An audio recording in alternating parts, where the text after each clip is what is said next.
أعوذ بالله من الشيطان الرجيم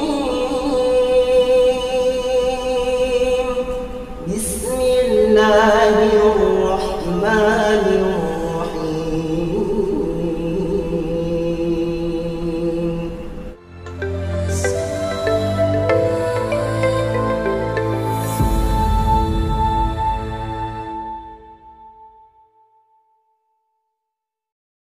Bismillahirrahmanirrahim. Assalamualaikum warahmatullahi wabarakatuh. Sahabat Baitul Ahad, alhamdulillahirabbil alamin. Allahumma sholli ala sayyidina Muhammad wa ala ali sayyidina Muhammad. Faliyakul khairan aw liyasmut. Berkatalah yang baik-baik saja atau mending no comment saja. Karena hashtag kita adalah ngobrol juga ibadah. Pada kesempatan kali ini saya akan mendatangkan seorang qori, suaranya bagus, suaranya indah, suaranya mungkin setara dengan qori internasional. Amin ya rabbal alamin. Nama beliau adalah Ustadz Tris Triansah Yuliansyah. Oh, Tris Yuliansah. Kita panggil saja Ustadz Tris Yuliansah. Mangga. Assalamualaikum. Waalaikumsalam warahmatullahi wabarakatuh. Selamat datang di channel Baitul Ahad. Alhamdulillah. Iya. Dari jauh-jauh hari diundangi, masya Allah. Subhanallah. Tapi alhamdulillah yang menyempatkan waktu nih Ustadz Tris, sudah diundang lewat email, lewat pesan WA, tapi belum dikirim gitu. Allahu Akbar. Ustadz Tris ini masih jomblo? Alhamdulillah. Jomblo sih tidak, karena sesuatu yang sudah ditulis oleh Allah Subhanahu wa Ta'ala di Lauhul Mahfuz itu, masya Allah. Jadi soleh banget ya. Ada problem misterius sebenarnya, jodoh itu ya. Gimana? Jodoh itu problem misterius yang kita tidak bisa menyangka-nyangka dan menduga-duga sebenarnya. Tapi jodoh alhamdulillah sudah ditulis di Lauhul Mahfuz. Tapi kalau teman-teman mau mendaftar boleh juga. Tapi tetap dalam pencariannya gitu. Jodoh itu dicari walaupun sudah ditulis gitu. Namanya Ustadz Tris ini. Beliau itu kuliah di mana sekarang, Ustadz? Sekarang lagi kuliah di PTIQ, Perguruan Tinggi Ilmu Al-Quran. Subhanallah. Beliau ini adalah qori. Boleh kalau sahabat-sahabat Baitul Ahad yang misalnya ada acara pengajian atau sunatan gitu ya, nikahan. Nah, untuk mengajinya, untuk yang menjadi qorinya bisa panggil. Nanti ada Instagramnya, Ustaz? Iya, Instagramnya di sini. Di sini. Siapa? @bob.tris. Oke, nanti ya langsung di follow. Gitu. Facebooknya ada? Facebooknya Bob Tris. Bob Tris di sini juga. Ustaz Tris. Ustaz Tris ini pernah ikut lomba qori Indonesia di RTV ya. Alhamdulillahirobbilalamin, dan suaranya sangat merdu. Bisa kita tes ya? Bukan tes, kita dengarkan karena saya nggak bisa ngaji. Kita tes ini. Kita dengarkan merdunya. Ya Allah ya keren. Kita dengarkan ya, sahabat Baitul Ahad. Mangga Ustaz Tris. A'udzu billahi minasy syaithanir rajim. Bismillahirrahmanirrahim.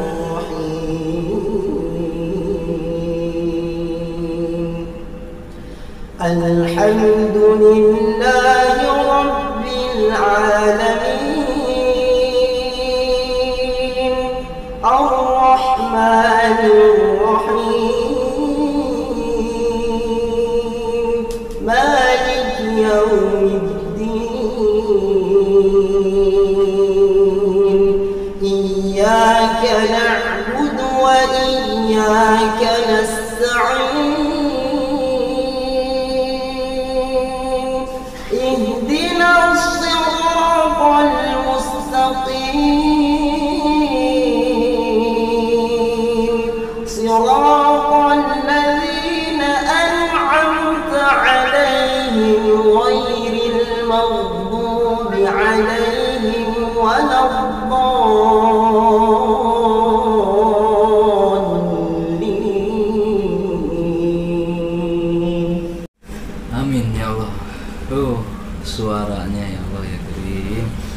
mudah-mudahan sahabat Baitul Ahad pada bisa ngaji, lebih-lebih yang suaranya bagus, yang biasa anak-anak bandnya, cobalah ikuti Ustaz Tris. Ayat Al-Quran dinadain, di ngajiin.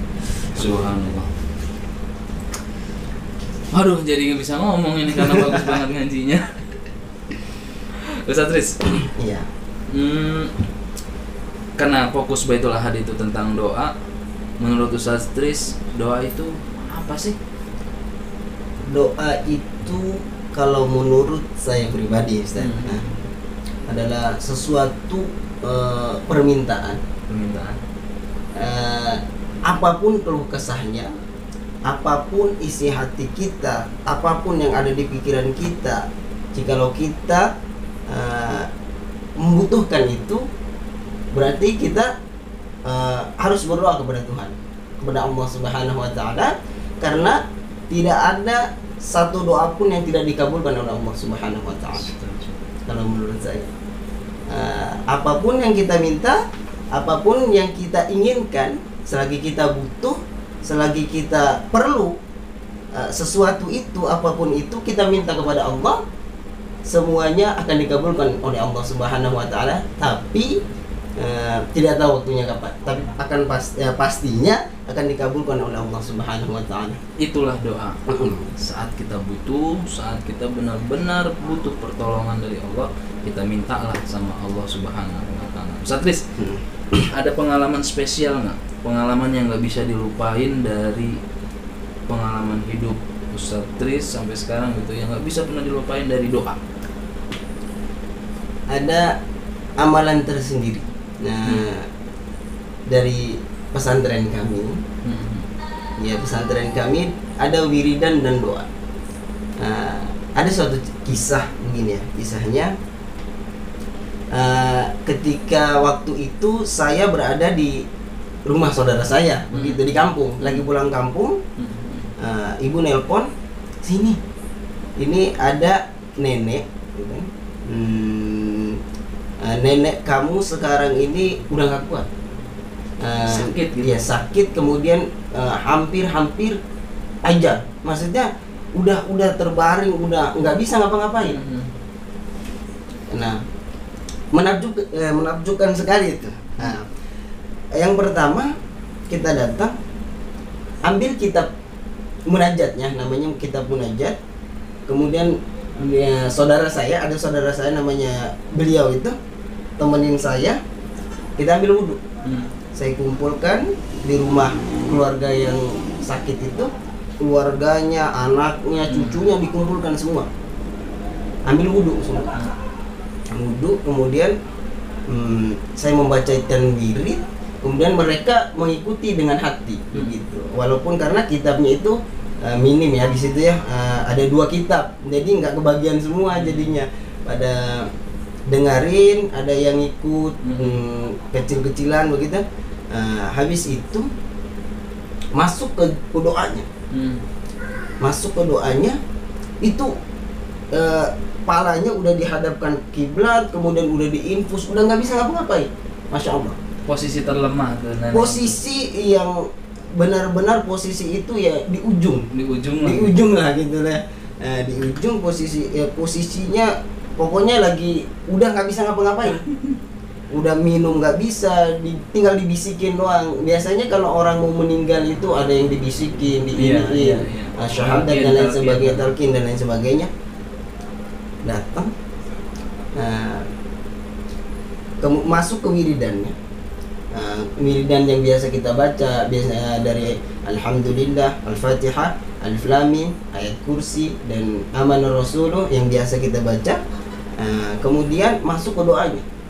Melalui doanya saya minta kepada Allah, ya Allah, jikalau nenek kami ini dijemput ajalnya sekarang, ambil ya Allah.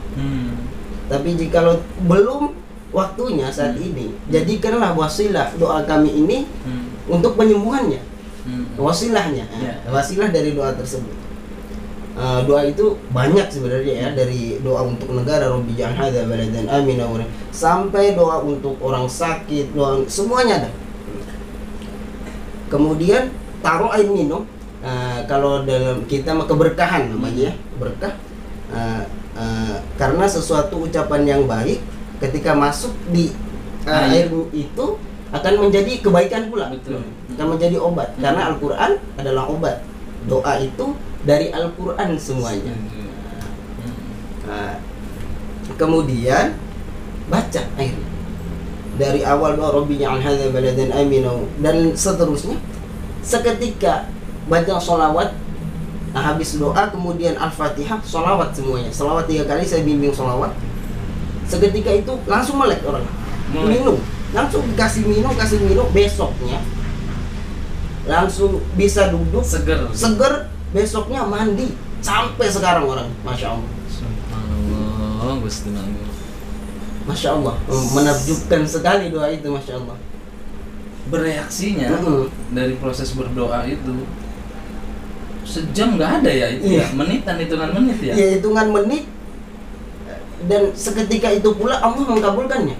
Kalau kita memintanya dengan hati yang benar-benar tulus meminta kepada Allah supaya doa kita terkabulkan, seketika itu pula Allah mengkabulkan, masya Allah. Subhanallah. Dan langsung terbuktinya. Dan langsung terbukti besok sampai sekarang. Sampai sekarang orang itu, nenek kami itu ya sehat walafiat, masya Allah. Dan bayangkan waktunya terbaring sakit, udah tidak bisa ngapa-ngapain lagi. Lewat doa itu, masya Allah, dengan wasilah doa itu Allah angkat penyakitnya. Jadi kalau kita kaitkan di musim corona ini, sebenarnya terbukti kemarin bahwasannya ada video-video orang Amerika, orang Rusia apa orang Amerika, di dalam tokonya itu nyetel Al-Quran, MP3 Al-Quran. Nyetel terus MP3 Al-Quran, ketahuan kamu menyetel Al-Quran. Nah, seketika itu saya berpikir, mereka berarti bisa berpikir bahwasannya walaupun mereka tidak mengimani Al-Quran, tidak mengimani Allah, tetapi mereka kok bisa yakin Al-Quran itu menjadi syifa, pengobat, gitu kan? Apapun jenis penyakitnya, mau corona, mau apa, semuanya bisa terobati dengan doa Al-Quran. Subhanallah. Al-Quran memang kalam Allahnya. Ada pernah baca tuh sebuah literatur, Al-Quran itu adalah bukunya alam semesta. Kalau bukunya alam semesta, kalau kita beli barang kan suka ada buku panduan, dulunya seperti itu. Buku panduannya itu ya Al-Quran, diruntut lagi, disimpelin lagi dari kerumitan itu menjadi surat Yasin, disimpelin lagi menjadi surat Al-Fatihah, disimpelin lagi jadi Bismillah. Kemudian ada la ilaha illallah. Nah, di dalam Bismillah itu ada huruf ba. Ba itu Baitul Ahad. Ya, mudah-mudahan ngambil ada referensinya dari Al-Quran. Subhanallah. Ustaz Riz, ada satu doa nggak yang paling favorit teksnya, atau misalnya dari pengalaman gitu, atau dari satu teks yang paling favorit yang nggak pernah tinggalin? Dari doa yang tidak pernah saya tinggalkan sampai saat ini ketika habis sholat, yang pertama, Rabbana atina fid dunya hasanatan wa fil akhirati hasanatan wa qina adzabannar.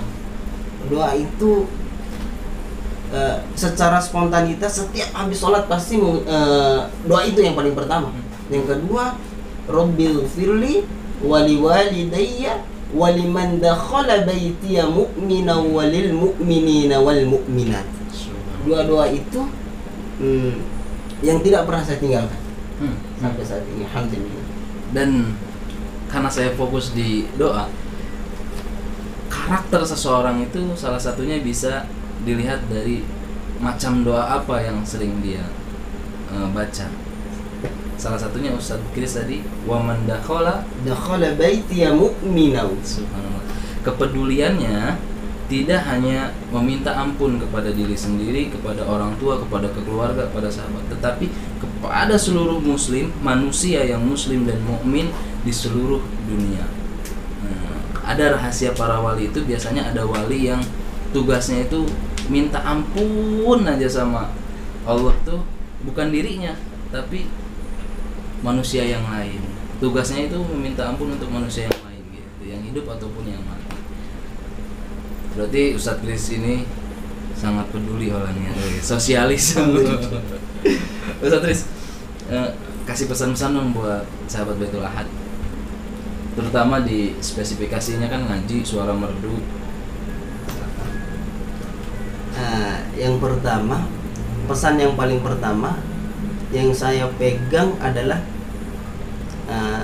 ta'allamul Quran, belajar Al-Quran. Jikalau kita belajar Al-Quran, pahala yang paling simpel, banyak, tapi tidak memakan waktu banyak, itu membaca Al-Quran. Tidak memakan waktu banyak.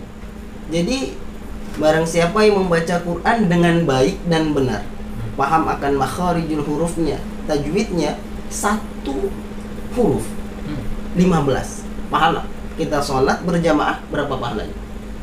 27. Ya. Kalau berjamaah. Kalau berjamaah, kalau sendiri 1. Kalau khusyuk, begitu kan? Kalau khusyuk. Tapi Al-Quran, kita membaca Al-Quran, Bismillahirrahmanirrahim, berapa pahalanya? Banyak pahalanya. Jadi ladang pahala itu salah satunya Al-Quran. Al-Quran, kita bisa membaca Al-Quran yang baik dan benar, kemudian kita bisa mengamalkan Al-Quran, ladang pahala. Masya Allah. Gitu. Ada lagi pesannya? Udah itu aja sih. Al-Quran aja sih. Kalau orang yang ahli Quran pasti berkutiknya sama Al-Quran, dan pesannya juga tetap harus mengagungkan Al-Quranul Karim. Aduh, Ustadz Kris, sementara sampai sini dulu ya. Iya, siap. Nanti kita akan panggil lagi di channel Baitul Ahad, ngobrol juga ibadah. Terima kasih, mudah-mudahan bermanfaat. Assalamualaikum warahmatullahi wabarakatuh.